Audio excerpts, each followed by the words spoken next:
Instruct Mr. Galileo the Galilei and its defending counsel to appear.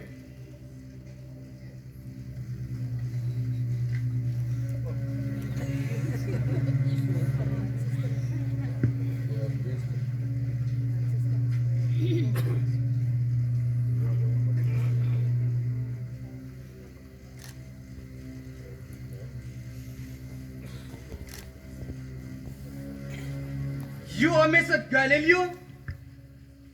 I am, my lord. And Frapalo Sarpi is your counsel?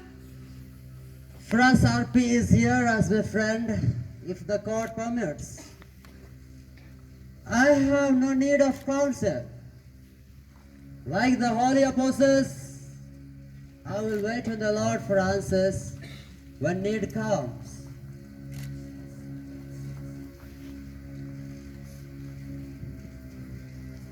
That seems to imply, Messer Galileo, that we are persecutors of the Lord's anointed, doesn't it?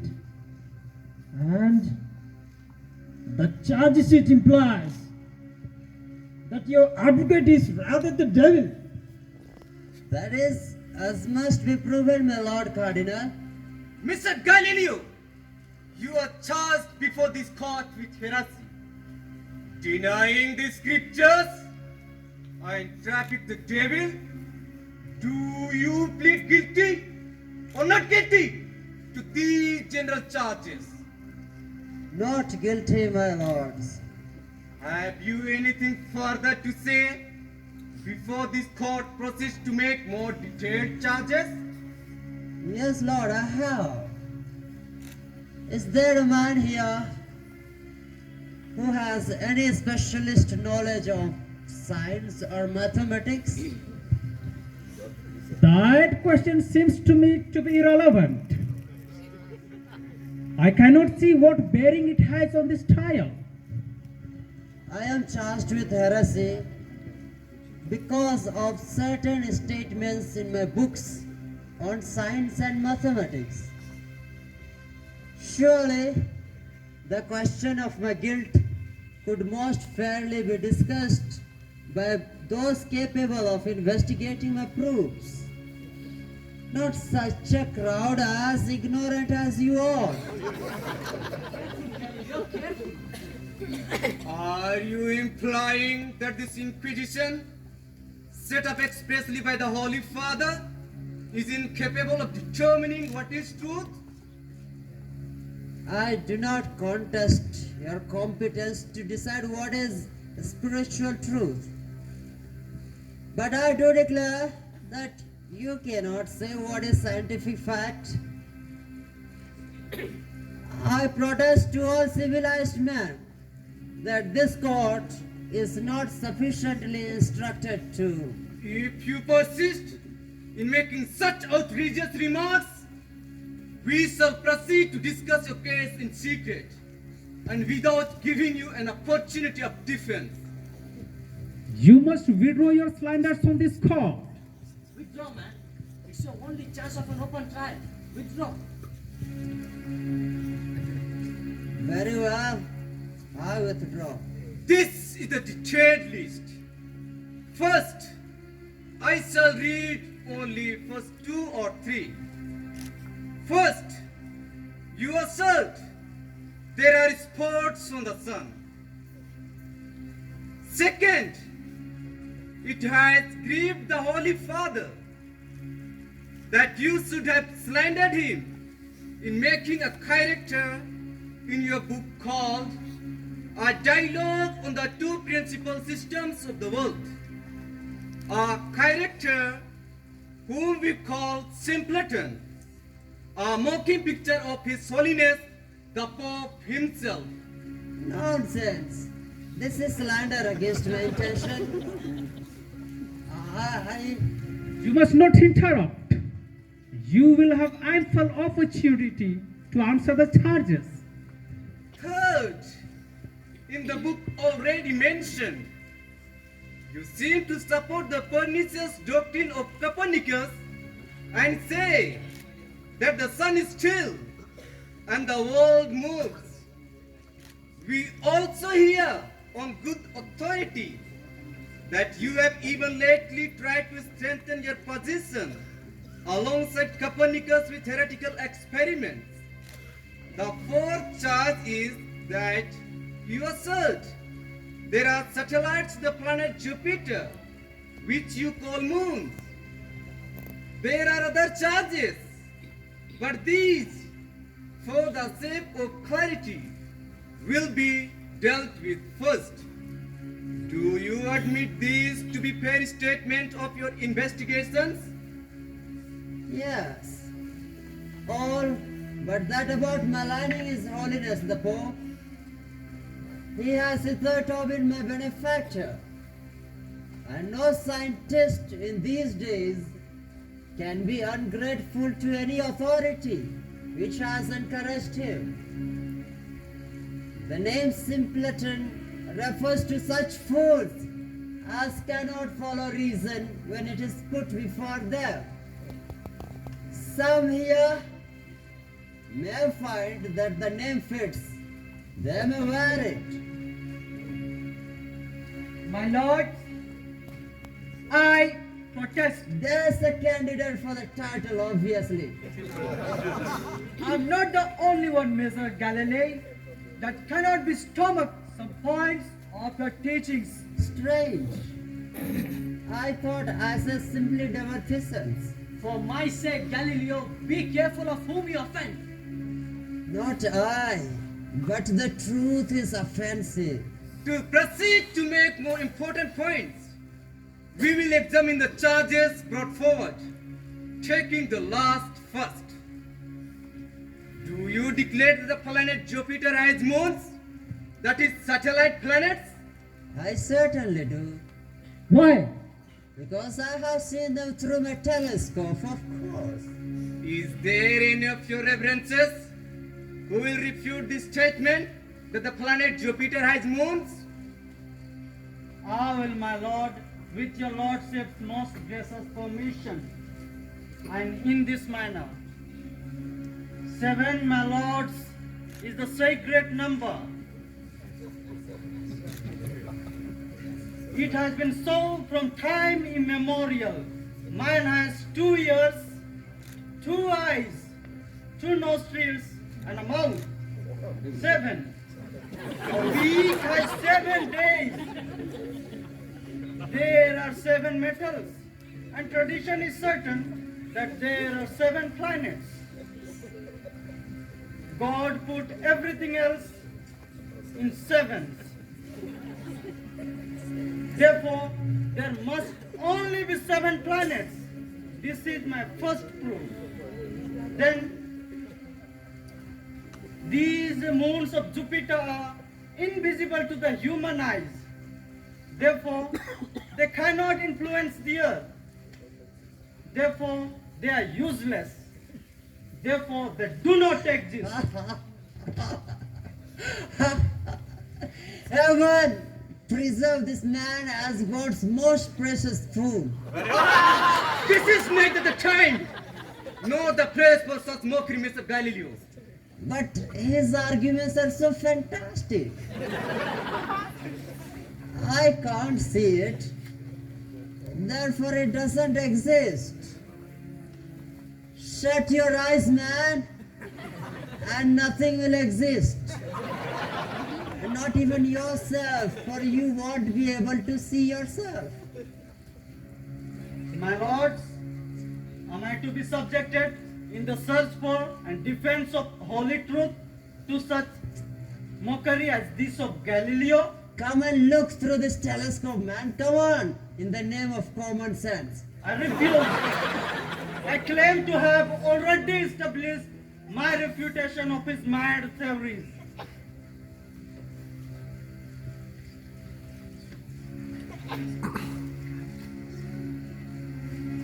My lords, The next charge we But- will deal with. but wait a minute, let me show this idiot. Respect the order of the court. You can do nothing, my friends, but keep calm. Well, if you are determined to ignore sense, go on. The next charge is that you assert there are spots on the surface of the sun. I think I may ask the court to stigmatize the assertion as preposterous without waste of time.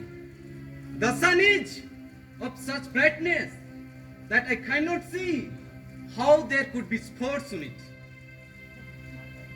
Have I your permission, my lords, to pass on to the next charge? But just wait a minute. I have seen those spots, I have seen them. This wonderful telescope again, I suppose. My lords, I protest. You are refusing to hear my defense. We are refusing to waste time on paltry matters. The next charge is that you, Mr. Galileo, support the pernicious and damnable heresy that the world moves round the sun. Do you confess? I do confess that I believe the earth to be a body that moves and the sun to be stationary.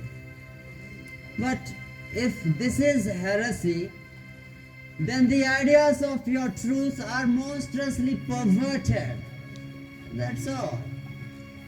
And your remarks are perilously blasphemous, Galileo. Would you add to another list of your crimes? Crimes? You have already judged me then, have you? This is not the fair trial you would have it appear. It seems to me... My lords, I pray you take no notice of his outbursts. Messer Galileo is overexcited, and what he says now doesn't come from his heart, but from his jangled nerves. These men assault not merely my reason, but reason itself. They insult intelligence. Don't apologize for me, Fra Paolo, but pray to God that God in His mercy take the scales from the rise. Have you any reasons to bring forward, Messer Galileo, for your support of Copernicus? None that you would understand. What kind of prosecution bring to controver this man? Proof after proof, and all from the scriptures. Let him deny the proof of Holy Writ if he dare.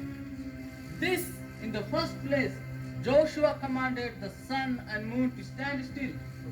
If they had not been moving, would he have commanded them to stand still? Lord, help me. If this is the sort of proof I am to refute. This is a poetic statement, man, not a scientific one. This is the sort of miracle you get in Homer or any of the chronicles of the great deeds. if this is put forward as science, all that I can say is that we have learnt many things different since then. Painters show the Lord as a man with golden curly hair. That is the traditional representation of him. But must his golden curls be a matter of faith, an article of belief? If I say that perhaps he had a brown hair, am I a heretic? Such arguments waste our time. Mere hair splitting, I suppose. Well, so is yours. I think your lordships will agree with me when I say that this man is incapable of realizing his error. He is obsessed by the powers of his physical eyesight. What he sees is of greater validity to him than the arguments of generations of learned men. It would, I think, be futile to continue the trial of this case on any lines whatsoever. There is matter enough in what has already been discussed. Galileo the Galilei, we, the Inquisition, set up by the command of His Holiness, find you guilty of heretical opinions, which we command you to forsake. If you refuse to withdraw your support of the heresies aforementioned, in particular the assertion that the world moves and the sun is still, we shall declare you guilty of heresy and fix the penalty of death by burning at the stake. Shall we draw your recantation and apology, or shall we sentence you? Sentence me! Burn me! Kill me as you and your like killed that great man, Giordano Bruno, the only sane man in Europe. I will not withdraw. God gave me this brain to use, and I will not let it rot in my head at your command. My lords, I kneel down before you. Take no heed of his ravings. Let me speak with him a while. Let me speak with him more privately. He will recant. He will withdraw. Write out the apology that he must sign while I speak with you. No, I will not. Mr. Galileo, the church is merciful and condemns no man in anger. Only in ignorance. She condemns no man in anger, either his anger or hers. You will be allowed to stand down from that dais for a few moments to speak with your wise friend, Fra Paolo Sappi.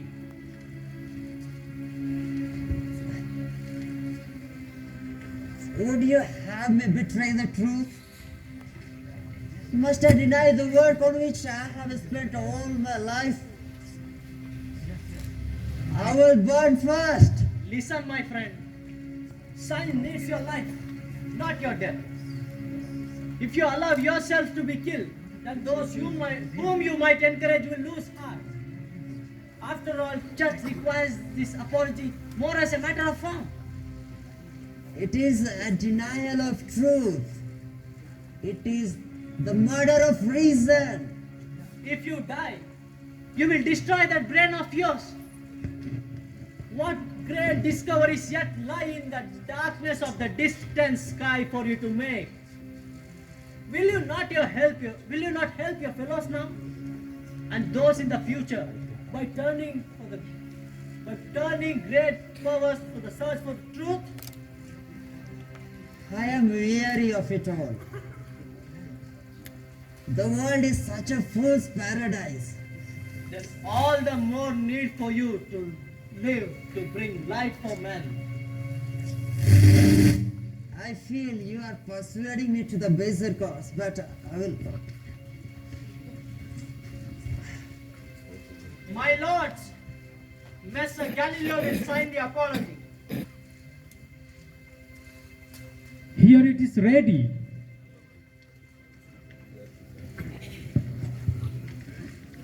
Read it aloud and then sign it.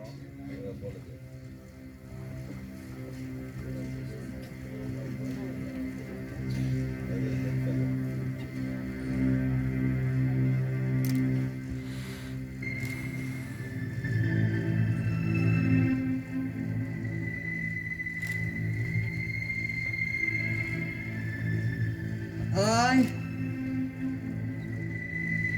Galileo de Galilei, abjure, curse, and detest the said heresies, and I swear that I will never more in future say or assert anything verbally or in writing which may give rise to a similar suspicion of me. But that if I know any heretics or any suspected of heresy, I will denounce them to this holy office or to the inquisitor and ordinary of the place in which I may be.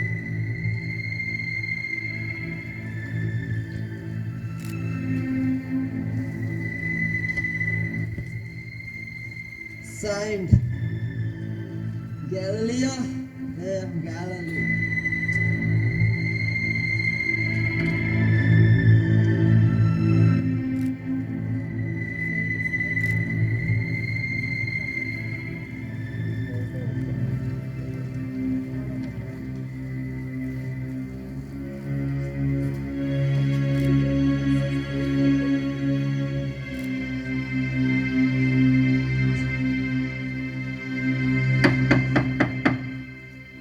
Since Mr. Galileo the Galilei has absorbed his heresy and declared that the world does not move, this court has no further need to sit in judgment, and we declare the case dismissed.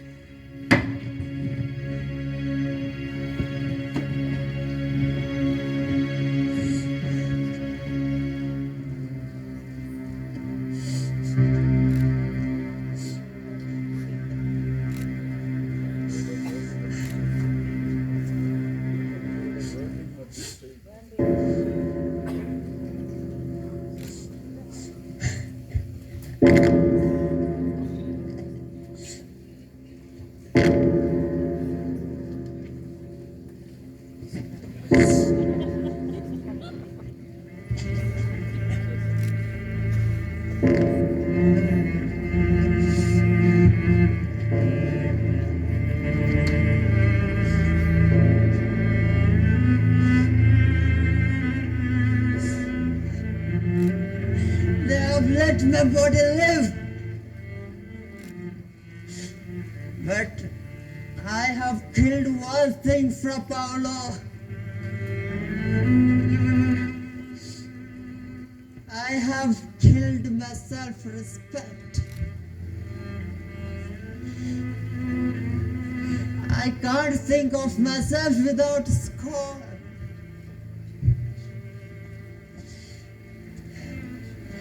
I should have died for the truth.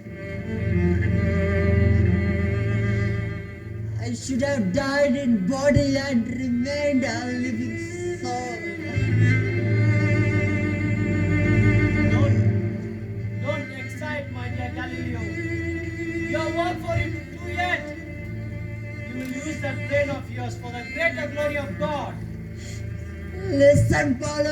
son. They call on tradition. They believe all their fathers believed. They want to kill the search for new knowledge.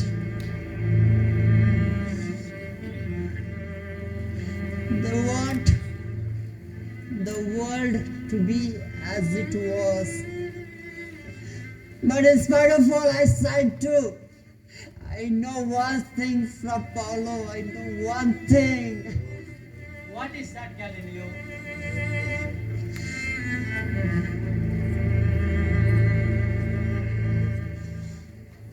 They want the world to be as it was. But they will be swept before the current of change. Because I swear by the Almighty God, the world moves, Paulo. The world does move.